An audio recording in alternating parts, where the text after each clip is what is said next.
love yourself through your expression, and then in turn it shows others what you might be missing. If you listen to somebody's song, it'll tell you a lot about them. It sure will, You especially mine. you just gotta pay attention, and once you start getting to know people, you might not get it right off the rip, but after you have a few conversations with somebody, and then some of the shit that they be saying in their songs, I get it now. I mean, come here, man. I love you, dog. You know what I'm saying? It unlock a whole new level to the type of relationship that you can build with somebody. You know, when somebody's telling you who they are, pay attention. Don't be on no sucker shit. Don't second guess it. Don't take an A and B conversation all the way to Z, because real niggas leave you right where you had us fucked up at every single time. It never fails. So, you know, just accept it and and love it, because that's the ultimate form of love is expression. I'm gonna show you. I'm gonna show you. Like, if you get in a relationship with somebody, for like the first 3 to 6 months, they're going to show you how they want to be loved. How they do that is the activities y'all do, how they engage you while you're doing the activities. You know what I'm saying? When somebody really wants to get to know you on a real intimate level, like when a motherfucker walk up to me and be like, I need to pull your birth chart. Oh, you trying to know some shit. You know what I'm saying? You trying to really learn some shit. You know what I'm saying? So, you know, in my eyes, a lot of other things are just gonna be surface level. Yeah, you can be around a motherfucker long enough, you know how they rotate, how they operate, what makes them tick, what makes them talk, what makes them do, and what makes them not. You know what I'm saying? But Bars.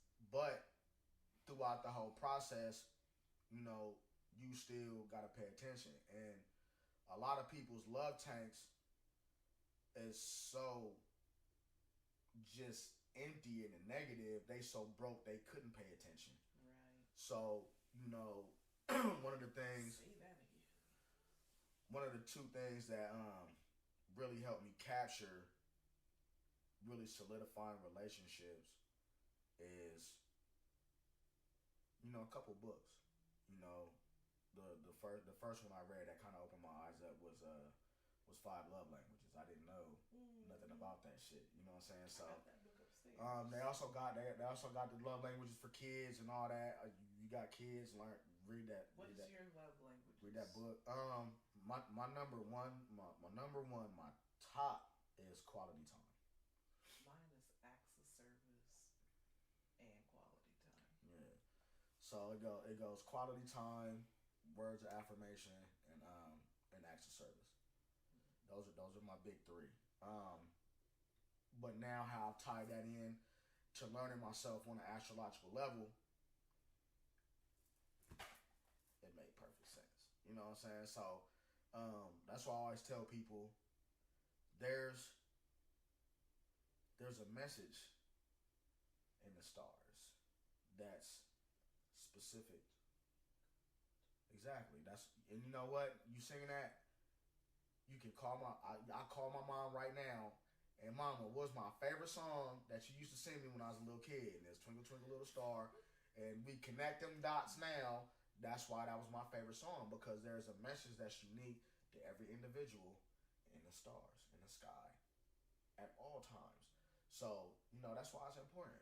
Put your natal chart. It'll tell you things about yourself that you would have never figured out through counseling, through adventure, through anything.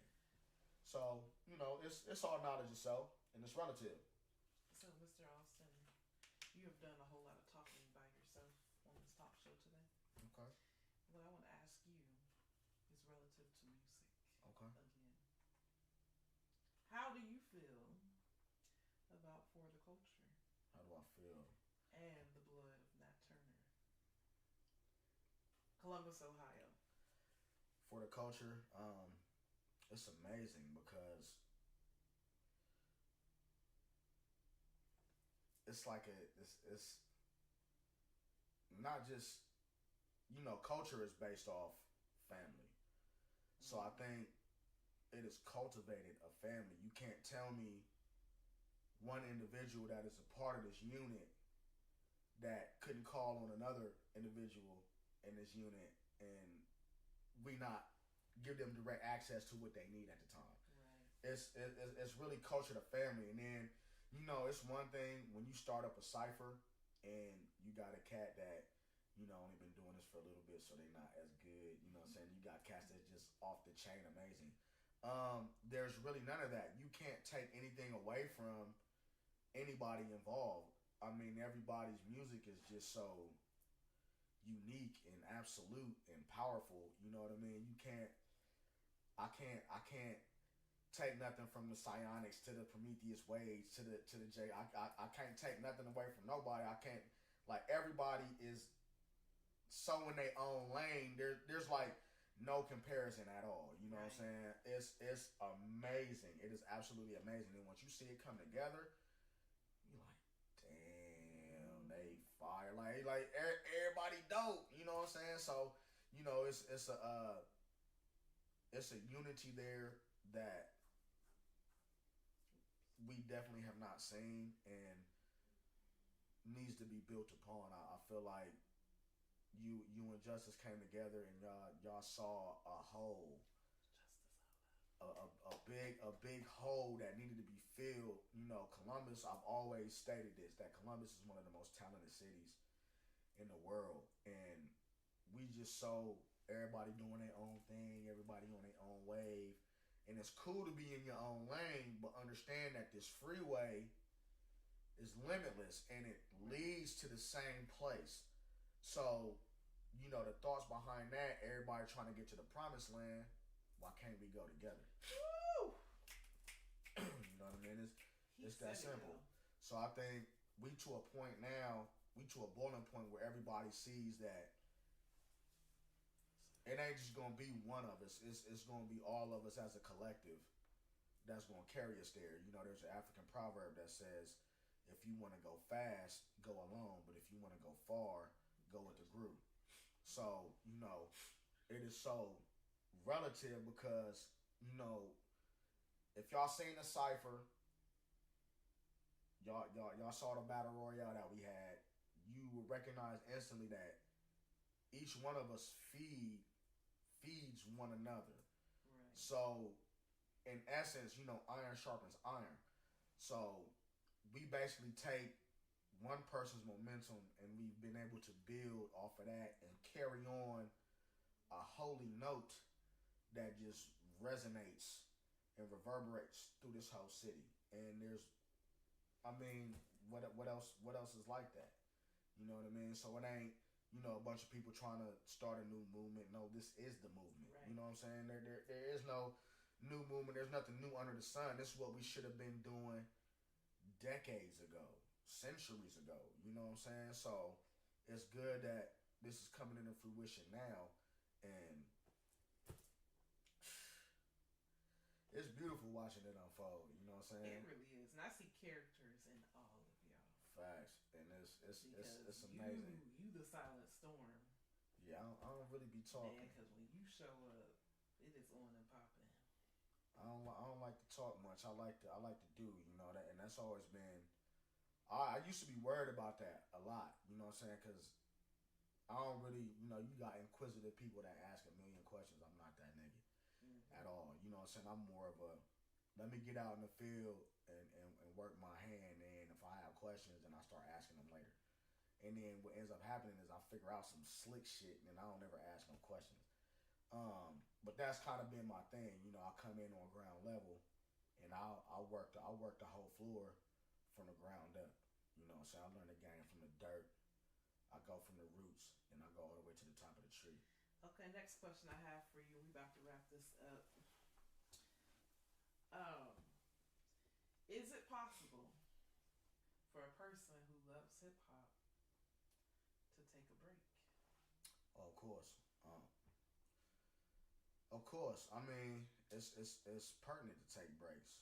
I mean, you go so long burning the candle on both ends, eventually them ends gonna touch, and then your light might go out, and that reverberates on so many different levels. We all burn out. We all get tired. You know, life start life and things happen, and other things become priority.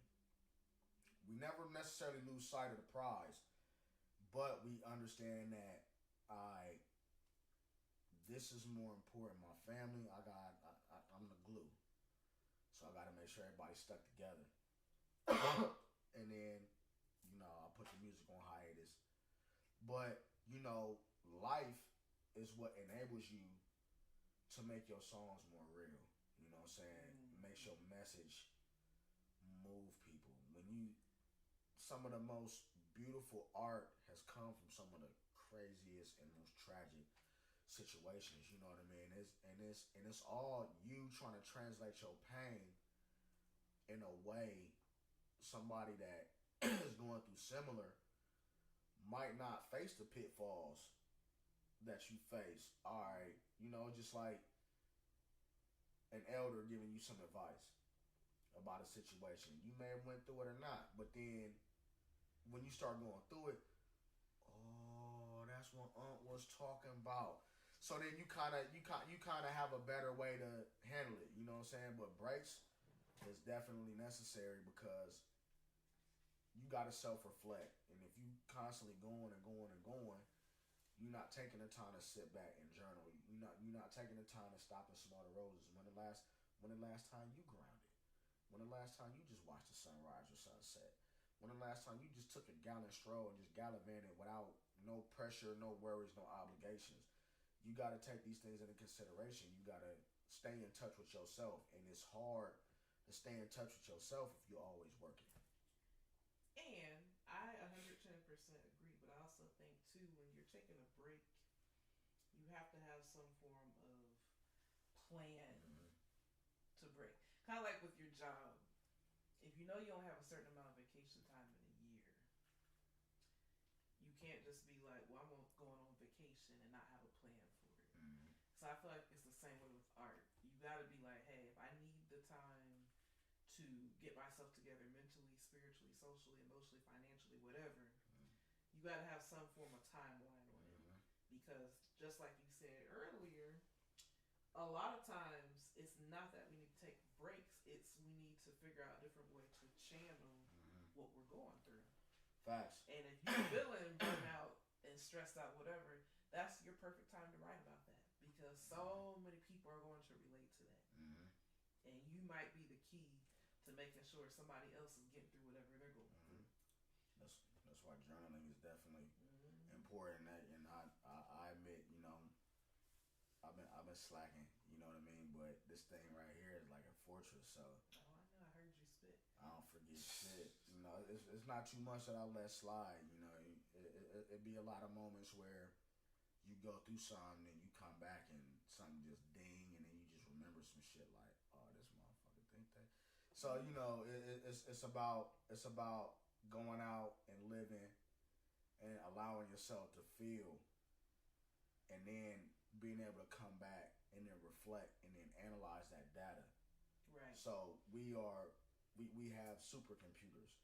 So when we go out here and we experience this life, because we're really spirits having an experience. So when you go out here and you collect all this data, you have to take time to sit down and be able to analyze and process this data, so that way you can take these painful moments and these stressful moments and commute them into something constructive, something beautiful, something that you can use, a tool that you can use and utilize to not only help yourself, but might give somebody else a leg up. You know what I'm saying? Might help somebody not take it as hard as you did. You know what I'm saying? Give somebody an answer to a solution of a problem they didn't even know they had. You know what I mean? So, it's always great to be able to take them moments and take them, whether it's a small break or a long break. You know what I'm saying?